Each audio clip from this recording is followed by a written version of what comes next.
बोकारो दिन भर में आज बोकारो पुलिस और सीआरपीएफ ने नक्सलियों के नापाक इरादे को किया नाकामयाब। वक्त रहते बरामद किया 30-30 किलो के 2 जिंदा लैंड माइंस। देंगे पूरी जानकारी। नमस्कार, बोकारो दिन भर में आपका स्वागत है। मैं अजय राज।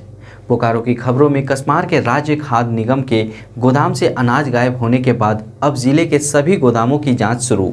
आज से इस पूरे सप्ताह विश्व गुर्दा यानी किडनी दिवस मनाया जा रहा है। इस मौके पर आयोजित रन फॉर किडनी हेल्थ में शामिल होंगे और चलेंगे गुरु Govind Singh educational society technical campus, जहां 3 दिनों का सालाना खेलकूद जलसा शुरू हुआ। मृत आश्रित कर्मचारी संघ ने अपनी नियोजन की मांग को लेकर प्रदर्शन किया है। खबरों में यह भी होगी, मजदूरों और स्थानीय रैयतों ने 12 मार्च को आंदोलन करने की घोषणा की है। चर्चा उसकी भी करेंगे, बात ओमिक्रॉन और कोरोना की भी करेंगे। चर्चा और भी खबरों पर होगी, लेकिन उससे पहले जान लेते हैं देश दुनिया का हाल। भारत के 5 राज्यों उत्तर प्रदेश, पंजाब, उत्तराखंड, गोवा और मणिपुर में हुए विधानसभा चुनाव के नतीजे गुरुवार को आ गए। उत्तर प्रदेश में पूर्ण बहुमत के साथ बीजेपी फिर से सरकार बनाएगी, जबकि पंजाब में आपने 2/3 से ज्यादा सीटों पर कब्जा कर इतिहास रच दिया है। उत्तराखंड में भी बीजेपी फिर से सरकार बनाएगी और गोवा में भी बीजेपी दोबारा सरकार बनाने की स्थिति में नजर आ रही है। मणिपुर में भी बीजेपी सरकार बनाने के करीब में है। युद्धग्रस्त यूक्रेन के सूमी से निकाले गए 600 से ज्यादा भारतीय छात्र पोलैंड पहुंच गए हैं। अब किसी भी वक्त उनकी वतन वापसी हो सकती है। सप्ताह के चौथे दिन सेंसेक्स 817 अंक और निफ्टी 254 अंक बढ़कर हुआ बंद। सोने की कीमत 1600 रुपए प्रति 10 ग्राम गिरी तो चांदी का कीमत 800 रुपए प्रति किलोग्राम गिरी। अब एक नजर आपके राज्य झारखंड की 3 बड़ी खबरों पर। झारखंड में पंचायत चुनाव जल्द होने की संभावना बढ़ गई है, क्योंकि अगर चुनाव टलता है तो केंद्र सरकार राशि रोक देगी। यह चुनाव बिना ओबीसी आरक्षण के होगा। जेपीएससी की मुख्य परीक्षा शुक्रवार यानी 11 मार्च से शुरू हो रही है। 13 मार्च तक होने वाली इस परीक्षा के लिए रांची में 11 केंद्र बनाए गए हैं। परीक्षा केंद्र के आसपास निषेधाज्ञा लागू रहेगी। एनटीपीसी ने पूर्वी भारत का सबसे बड़ा 21 किलोमीटर कोल कन्वेयर बेल्ट बनाया है। हजारीबाग, बड़कागांव, पकड़ी, बरवाडी कोल खनन परियोजना से बानादाग रेलवे साइडिंग तक प्रति घंटा 2500 टन कोयले की ढुलाई इस कन्वेयर बेल्ट से होगी।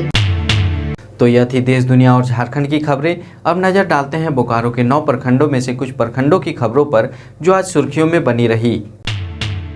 बोकारो पुलिस और सीआरपीएफ की टीम ने नक्सलियों के एक नापाक इरादे को उस वक्त नाकामयाब कर दिया जब उसने वक्त रहते 30-30 किलो के 2 जिंदा लैंडमाइंस बरामद किया। बोकारो जिला के उग्रवाद प्रभावित ऊपर घाट के पैंक नारायणपुर थाना क्षेत्र के पलामू पंचायत में पड़ने वाले बड़की कुंडी जंगल में मंगलवार को सीआरपीएफ 26 बटालियन और बोकारो पुलिस को सर्च अभियान के दौरान ये लैंडमाइंस मिले थे।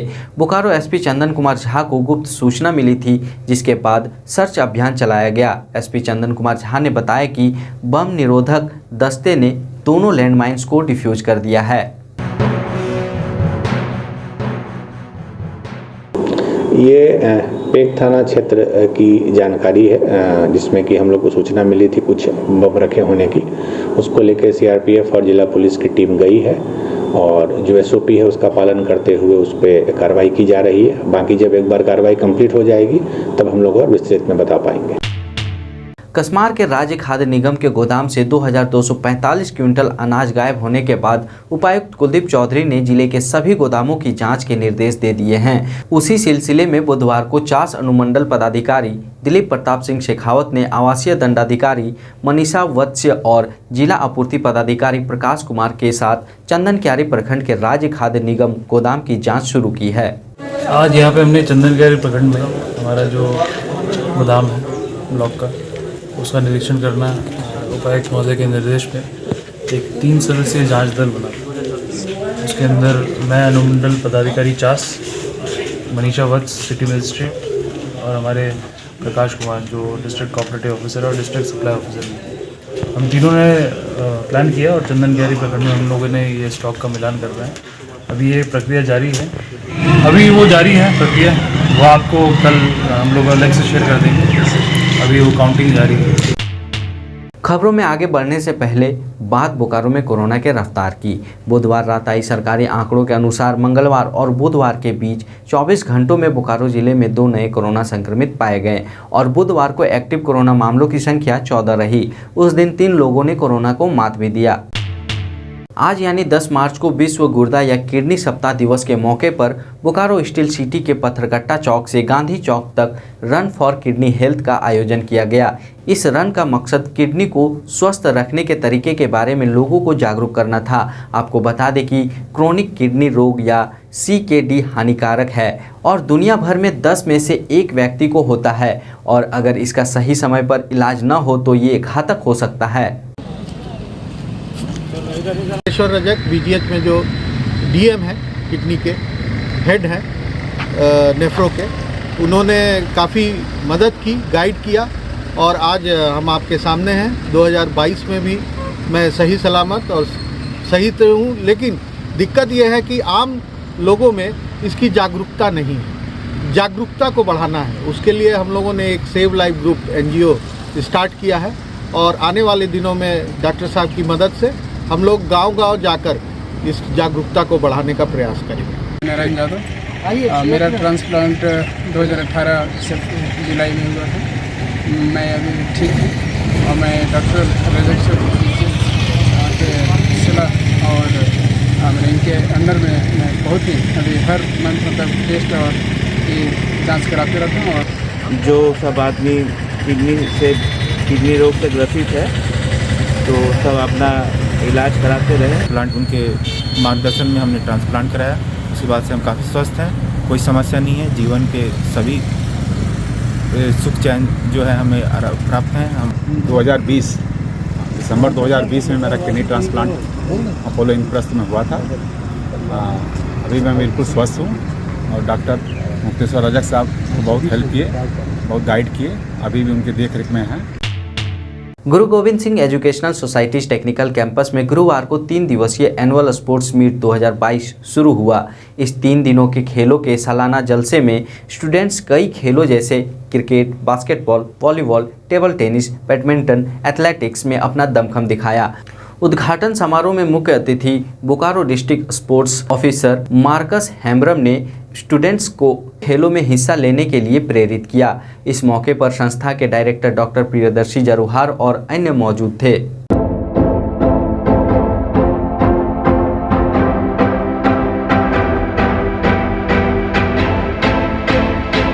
Thank you so much, respected dignitaries.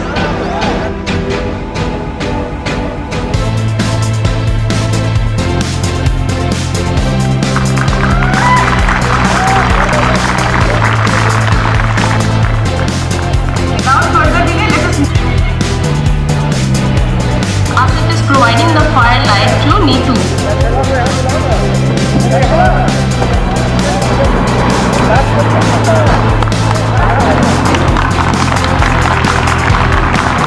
जैसे कि सबको पता है कि 2 साल जो हमारा कोरोना के कारण सारा स्कूल कॉलेज सारा बंद था, सारा स्पोर्ट एक्टिविटी बंद था। तो अभी आफ्टर 2 इयर्स ये सारी स्टार्ट हो रहा है, तो ये देखकर बहुत खुशी होती है कि बच्चे फिर से ग्राउंड में आना स्टार्ट हो गए हैं। डिस्ट्रिक्ट को लेकर जैसे कि मैंने बहुत पहले सुना था कि बोकारो डिस्ट्रिक्ट बहुत आगे है स्पोर्ट्स में, खासकर एथलेटिक्स में और फुटबॉल में। तो जो मैं यहाँ के देखा कि यहाँ जो गवर्नमेंट की जो स्कीम्स हैं वो बहुत कम है। तो मेरा टारगेट ये है कि जितने भी ब्लॉक्स हैं उनमें 2 या 3 सेंटर खुले, जिससे वहाँ गांव के बच्चे हो गए या जो आसपास के बच्चे हो गए तो उनको एक प्लेटफॉर्म मिले खेलने के लिए, अपने प्रतिभा दिखाने के लिए। आज हमारे यहाँ 2022 में 2 साल के बाद लॉकडाउन ख़त्म होने के बाद हमारे यहाँ एनुअल स्पोर्ट्स मीट रखा गया 3 दिनों का। ये आज इसका उद्घाटन श्री हेम्ब्रम साहब जो जिला के क्रीड़ा पदाधिकारी हैं बोकारो के, उनके माध्यम से हुआ है और कई खेल इसमें आज खेले जा रहे हैं, मैच खेले जा रहे हैं, जिसमें मुख्य रूप से cricket, badminton, volleyball, chess, carrom इत्यादि हैं और इसमें बच्चों का काफ़ी उत्साह देखा जा रहा है।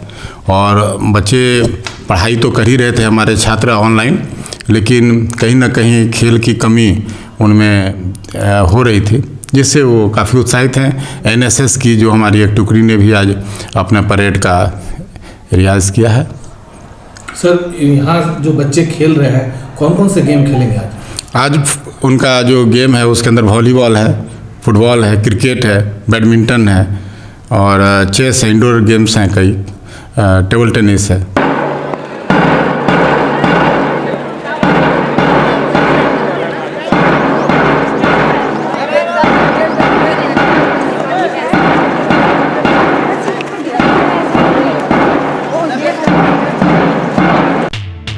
मृत आश्रित कर्मचारी संघ ने बुधवार को बोकारो स्टील प्लांट के डायरेक्टर अमरेंदु प्रकाश के आवास का घेराव किया। संघ के नेता सनी कुमार ने कहा कि इसी बीएसएल में काम करते हुए हमारे परिजन दम तोड़ दिए। वो उनके आश्रित हैं, लेकिन उन्हें नियोजन नहीं मिला। नियोजन देना होगा। पिछले साल हम लोगों को कैंप जेल दिया गया और उस समय हम लोगों को जिला प्रशासन की तरफ से ये हमें सहयोग मिला कि 14 दिनों के अंदर में आपका निर्णायक फैसला होगा। हमने जिला प्रशासन हमारा सहयोग किया और उस 14 दिन के बीच में जो प्रबंधन ने जो एसडीओ साहब को जो लिख कर दिया है वो बहुत ही गलत और अमानवीय तरीके से लिख के दिया गया और सही चीज़ को नहीं बताया गया है। उसके बिहाफ में हम लोगों ने डायरेक्टर इंचार्ज साहब से मिलने का समय मांगा। के लिए डायरेक्टर साहब से मुझे मिलने का अवसर दिया जाए। मैं अपनी बात रखना चाहता हूं। अगर मुझे ये बात नहीं रखने का मौका दिया जाएगा, हम लोग कुछ भी अपने जगह पर यहाँ पर हम लोग कुछ भी करने के लिए बाध्य होंगे।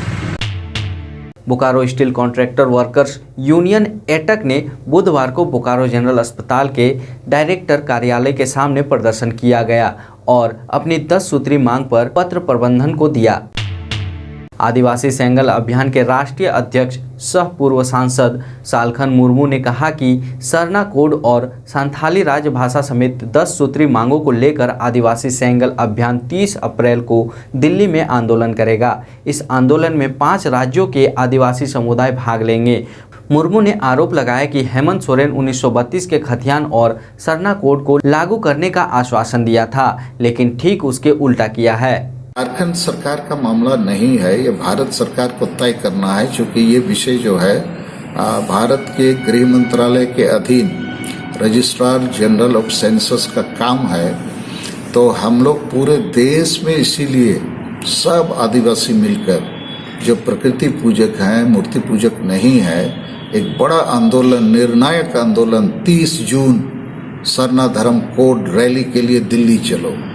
100-200 लोग नहीं, लाखों लोगों को लेकर जाएंगे हम लोग दिल्ली। और इस बार दिल्ली में हम एक ऐसी परिस्थिति का निर्माण करेंगे कि भारत के संविधान में मूल अधिकार के रूप में अनुच्छेद 25 के तरफ इसकी व्यवस्था है। आपने सबको, हिंदू मुसलमान ईसाई को ये दे दिया, हमें क्यों नहीं देते? तो इस बड़े दायरे पे इस आंदोलन को खड़ा करेंगे। लेकिन दुर्भाग्य है, झारखंड की सरकार ने 11 नवंबर 2020 को विधानसभा में पारित तो किया, लेकिन सरना धर्म कोड नहीं, सरना ईसाई धर्म कोड। डालमिया सीमेंट द्वारा मजदूरों और स्थानीय रैयतों के मांगों के कथित अनदेखी के खिलाफ झारखंड विकास श्रमिक संघ और टाइगर फोर्स 12 मार्च को आंदोलन करेगा। कार्यकारी अध्यक्ष अविनाश सिंह ने आरोप लगाया कि मजदूरों को काम से हटाया जा रहा है, जबकि रैयतों को मिलने वाली सुविधाओं से उसे वंचित रखा जा रहा है। अब जान लेते हैं बोकारो जिले का तापमान। मौसम विभाग के अनुसार आज का अधिकतम तापमान 33 डिग्री सेल्सियस और न्यूनतम तापमान 18 डिग्री सेल्सियस रिकॉर्ड किया गया। आप अपने आसपास की घटनाएं और समस्याओं को हमें व्हाट्सएप कर सकते हैं। हमारा व्हाट्सएप नंबर है 9334210302। इसी तरह बोकारो के तमाम खबरों को जानने के लिए आप हमारे चैनल बोकारो टाइम्स को लाइक करें, सब्सक्राइब करें और शेयर करें। फिर मिलेंगे बोकारो दिन भर में सोमवार से शुक्रवार रात 8 बजे। तब तक के लिए नमस्कार।